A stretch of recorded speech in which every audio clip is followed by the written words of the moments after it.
Hello and welcome to the Bot Box. Yep, it's actually just over 7 years since I started this series and tried to break the land speed record for talking. I'm gonna try not to do that today. I'm also going to be kind to you and prevent any nasty squeaking sounds, which happened during take 1 of this video. Anyway, onto the episode. Some things aren't easy to describe. Take the Predator, for instance.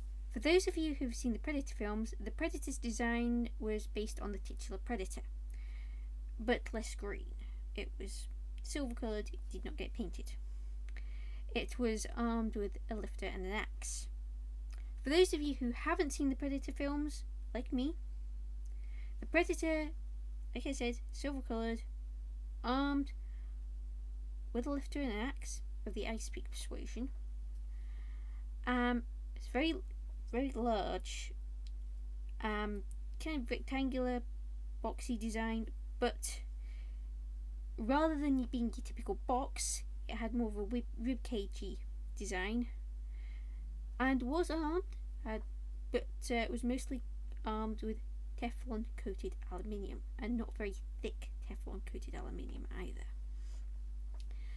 It also had little arms which did nothing, and a head with flashing lights, dreadlocks made from a beaded curtain, and knitting needle teeth. Bigger knitting needles than these, but you get the picture. They went.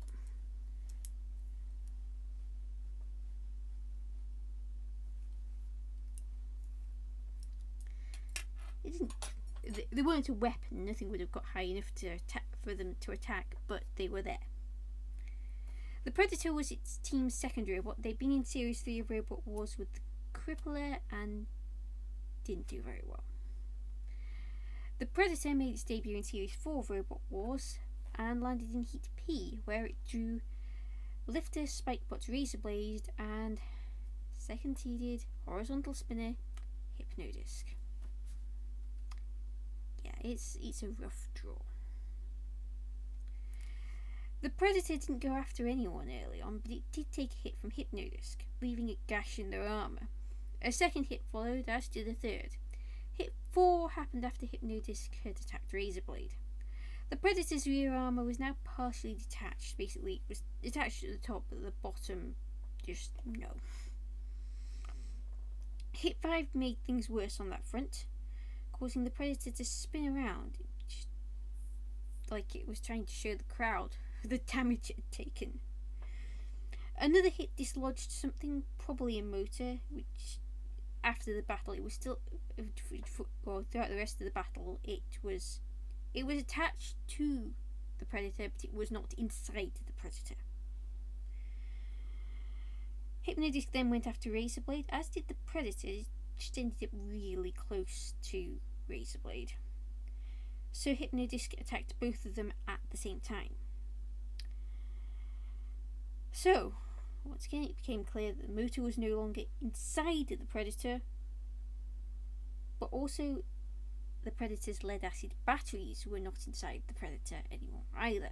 And from there on, the Predator did not move because it did not have the power to move. Another hit confirmed that the batteries were no longer attached to the Predator, and when Hypnodisc attacked the Predator one last time, those batteries just happened to be in the way.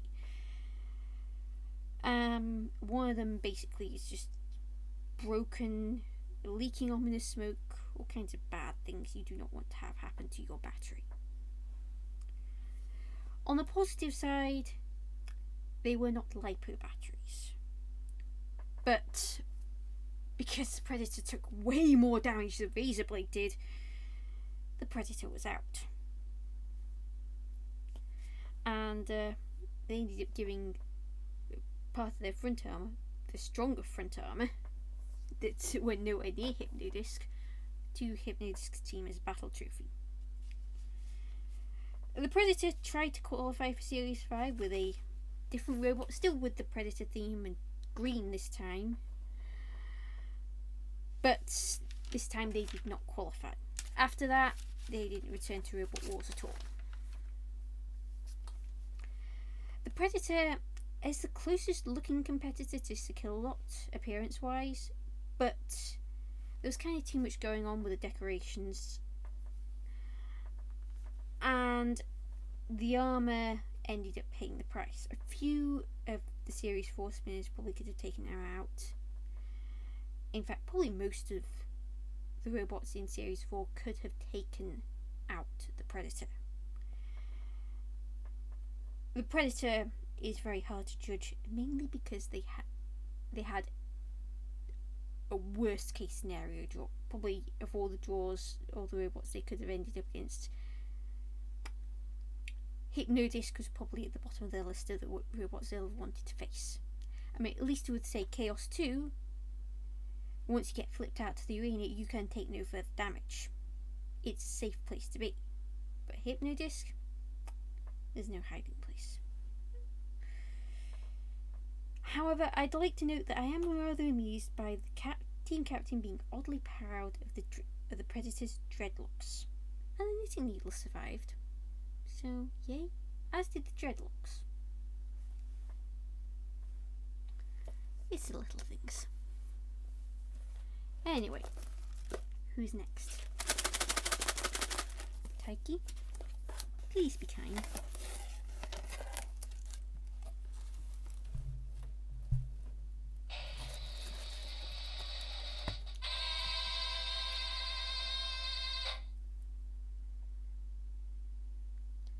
Techno Lease. Well, until next week, Carlson244.